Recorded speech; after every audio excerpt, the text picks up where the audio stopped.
This question, a uniform rope of length L is held motionless on a frictionless hemisphere of radius r, with one end of the rope at the top of the hemisphere.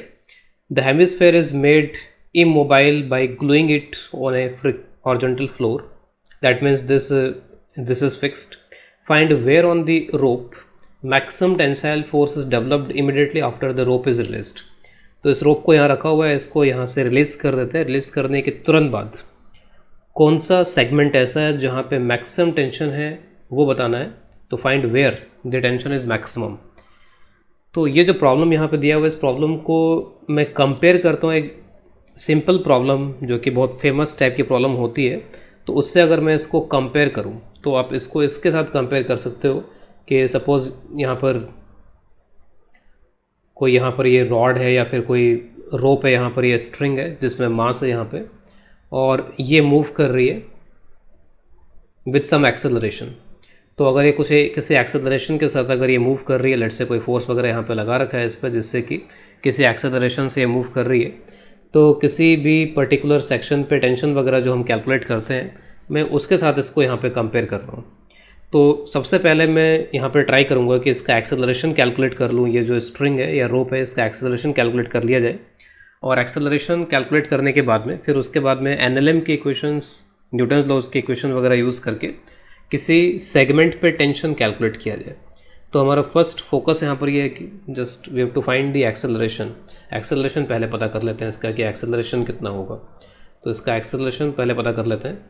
तो उसके लिए हमें यहाँ पे कोई element इसमें लेना पड़ेगा, और एक्सेलरेशन जब हम इसमें पता कर रहे हैं यहाँ पे, तो मैं यहाँ पर ये देखूँगा कि यहाँ पर जो भी इसका एक्सेलरेशन होगा वो टेंजेंशियल एक्सेलरेशन टाइप का होगा. That will be tangential acceleration.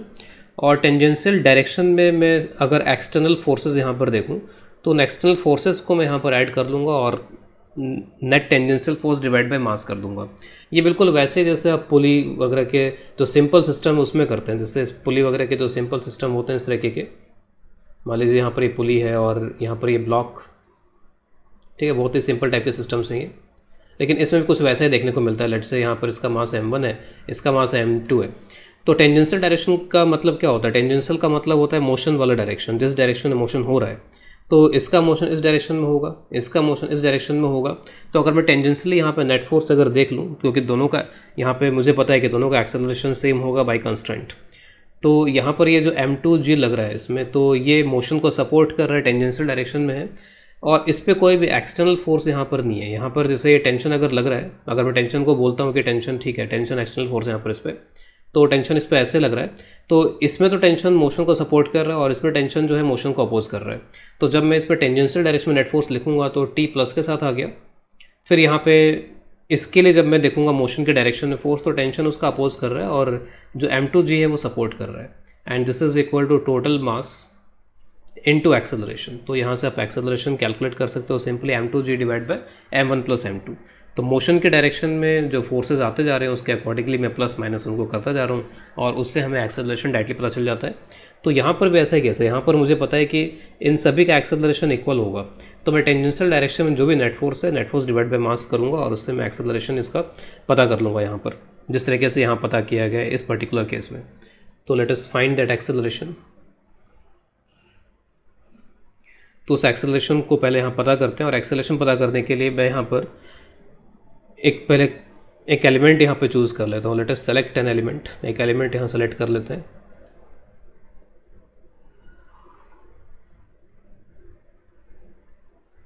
तो हमें जो एंगल जो भी यहाँ पर एलिमेंट लेना पड़ेगा वो एंगल के टर्म्स में लेना पड़ेगा यहाँ पर. तो जो भी मैंने यहाँ पर ये क्रिएट किया है, इसमें मैं एंगल का कुछ नाम यहाँ पर देता हूँ. सपोज़ जो एलिमेंट लिया गया है वो थीटा, और इसके जो एंगुलर विड्थ है वो हो जाएगी डी थीटा. मैं वर्टिकल से एंगल को यहाँ पे मेजर कर रहा हूँ, तो वर्टिकल से थीटा एंगुलर पोजीशन पे जाके मैंने डी थीटा एंगुलर विड्थ का एक एलिमेंट यहाँ पे सेलेक्ट कर लिया है.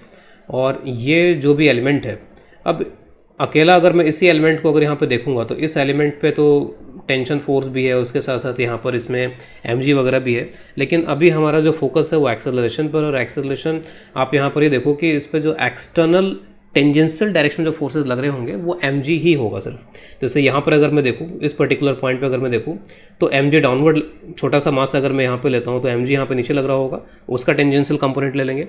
इस तरीके से जब मैं यहाँ पर आऊँगा तो यहाँ पे जो भी छोटा सा सेक्शन या छोटा सा मास लेंगे उसका एम लिखेंगे और एम का टेंजेंशियल कंपोनेंट ले लेंगे यहाँ पर इसमें। तो हर जगह का एम जी और उसका टेंजेंशियल कंपोनेंट हम ऐड करते जाएंगे और that tangential component divide by total mass of this string will give us the acceleration of this string, that will be a tangential acceleration. Tension वगैरह सब यहाँ पर इंटरनल फोर्स हो जाएगा फिर उस केस में। तो यहाँ पर जो छोटा सा एलिमेंट यहाँ पे लिया गया, उस छोटे से एलिमेंट पे मैं यहाँ पर लिख लेता हूँ कि कितना फोर्स लग रहा होगा। तो इस एलिमेंट का मास मैं dm से रिप्रेजेंट कर देता हूँ और ये वर्टिकल डायरेक्शन में यहाँ पे ये हो जाएगा dm इंटू जी। अब इसके दो कंपोनेंट्स आपको यहाँ पे करने पड़ेंगे। तो जो कंपोनेंट्स आप यहाँ पर इससे करोगे तो यहाँ पर ये देख लो कि एक तो नॉर्मल कंपोनेंट हो जाएगा यहाँ पर इसमें, जिसका एक्सेलरेशन से कोई मतलब नहीं होगा, ये एंगल भी यहाँ थीटा हो जाएगा।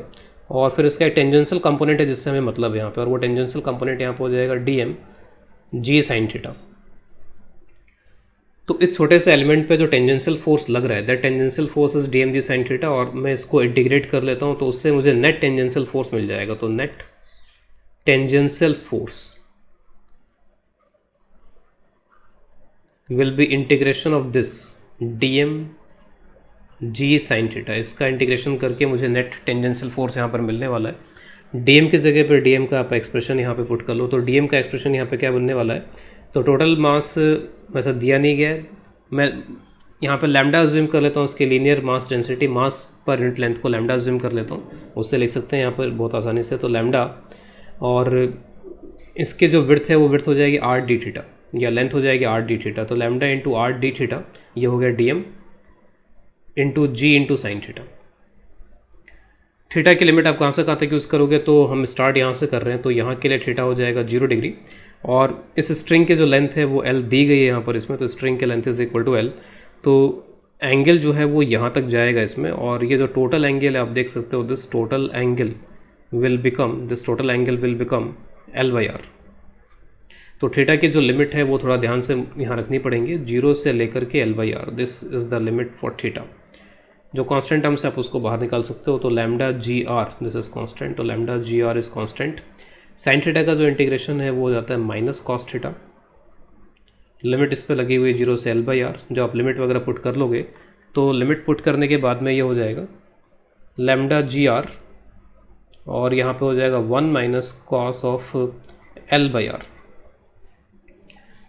ठीक है, तो ये होना चाहिए फिर यहाँ पर इसमें। ये तो हुआ टेंजेंशियल फोर्स, लेकिन मुझे तो यहाँ पर चाहिए इसमें इसका एक्सेलरेशन। तो मुझे तो एक्सेलरेशन से मतलब है, तो इसका जो टेंजेंशियल एक्सेलरेशन होगा AT, तो नेट टेंजेंशियल फोर्स हमारे पास में आ ही चुका है, बस इसके मास से आप डिवाइड कर दो। तो इसका मास टोटल कितना हो जाएगा, lambda into length, lambda into L। तो lambda ji R 1 minus cos L/R divided by lambda into L। तो लैम्डा विल गेट कैंसिल और यहाँ से आपको इसका आंसर मिल जाएगा एक्सेलरेशन का GR/L 1 minus cos L/R। So this is the tangential acceleration of this string just after release. तो acceleration calculate करने के बाद में अब हमें यहाँ पर किसी सेक्शन पे टेंशन कैलकुलेट करना होगा। तो मैं यहाँ से अगेन वही उसी तरह के एलिमेंट ले रहा हूँ। तो यहाँ से थीटा एंगुलर पोजीशन पे, वर्टिकल से थीटा एंगुलर पोजीशन पे डी थीटा एंगुलर विड्थ का यहाँ पर मैंने एक एलिमेंट ले लिया। अब इस एलिमेंट का मैं अब यहाँ पर फ्री बॉडी डायग्राम अलग से बना करके क्लियरली दिखा रहा हूँ। तो this is the free body diagram. तो इसमें एक टेंशन, यहाँ के टेंशन को मैं T एज्यूम कर लेता हूँ। सपोज यहाँ का टेंशन T है और यहाँ का जो टेंशन है सपोज इसको मैं एज्यूम कर लेता हूँ T प्लस dt। तो थीटा वाली लोकेशन पे टेंशन को मैंने T एज्यूम कर लिया यहाँ पे, और थीटा प्लस डी थीटा वाली लोकेशन पे मैंने टेंशन को एज्यूम कर लिया T प्लस dt। जनरली जब हम किसी भी क्वांटिटी को इस तरीके से लिखते हैं तो जो डिफरेंशियल कैलकुलस है उस डिफरेंशियल कैलकुलस में हम इसी तरीके से चलते हैं कि अगर x है तो वैल्यू y है, और अगर x प्लस dx है तो वैल्यू जो है वो y प्लस dy है। यहाँ पर आपको पहले से सोचने की ज़रूरत नहीं है कि dx नेगेटिव है कि dy नेगेटिव है कि क्या है। मैथमेटिक्स है वो अपने आप विल टेक केयर दैट। तो मैंने जस्ट यहाँ पे टी और टी प्लस डी टी इसको ले लिया, और इसके अलावा यहाँ पे एक फोर्स और मैं दिखा रहा हूँ, दैट इज़ इसका वेट। आपको दिख रहा होगा कि मैं यहाँ पे नॉर्मल रिएक्शन को नहीं दिखा रहा हूँ, और नहीं दिखाने के पीछे रीज़न यही है कि मैं इक्वेशन यहाँ पे टेंजेंशियल डायरेक्शन में लिख रहा हूँ। मुझे सिर्फ टेंजेंशियल डायरेक्शन से मतलब है यहाँ पर। इसमें मुझे इसका एक्सेलरेशन भी पता चल चुका है, जो भी जस्ट हमने कैलकुलेट किया, इसका एक्सेलरेशन ए है। तो सिर्फ मैं यहाँ पर टेंजेंशियल डायरेक्शन में इक्वेशन लिख रहा हूँ, इसलिए मैंने नॉर्मल और इस तरीके के फोर्सेस को नहीं दिखाया यहाँ पर इसमें। तो writing Newton's laws of motion equation along tangential direction, और जो टेंशन है वो तो टेंजेंशियल डायरेक्शन में ही नेचुरली होती है यहाँ पे। तो टेंशन क्योंकि टेंजेंशियल डायरेक्शन में नेचुरली है यहाँ पे, तो T plus D T minus ये वाला टी, ठीक है। और डी एम इंटू जी का हमने पहले भी देखा था कि क्या यहाँ पे कंपोनेंट आता है, तो ये आता है D M G sine theta. This is the net force along tangential direction, and this is equal to mass into tangential acceleration A, जो हमने अभी कैलकुलेट किया है। यहाँ पर आप देख सकते हो कि this T and this T is cancelled.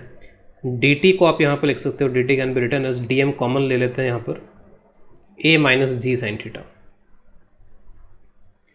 और डी एम को आप यहाँ पर इन टर्म्स ऑफ थीटा लिख सकते हो, lambda into R D theta लिखते हुए।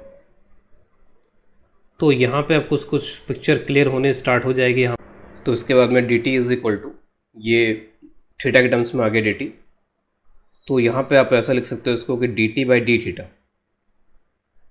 This is equal to lambda R a minus g sine theta. और मैक्सिमम टेंशन के लिए d theta upon d theta upon d T upon d theta को zero कर देंगे। तो now this is equal to zero.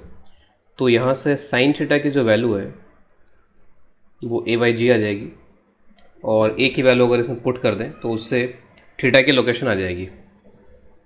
तो ये हो जाएगा ए की वैल्यू पुट करने के बाद में R by L 1 minus cos L by R, and theta is equal to sine inverse of this. तो ये इसका फाइनल आंसर।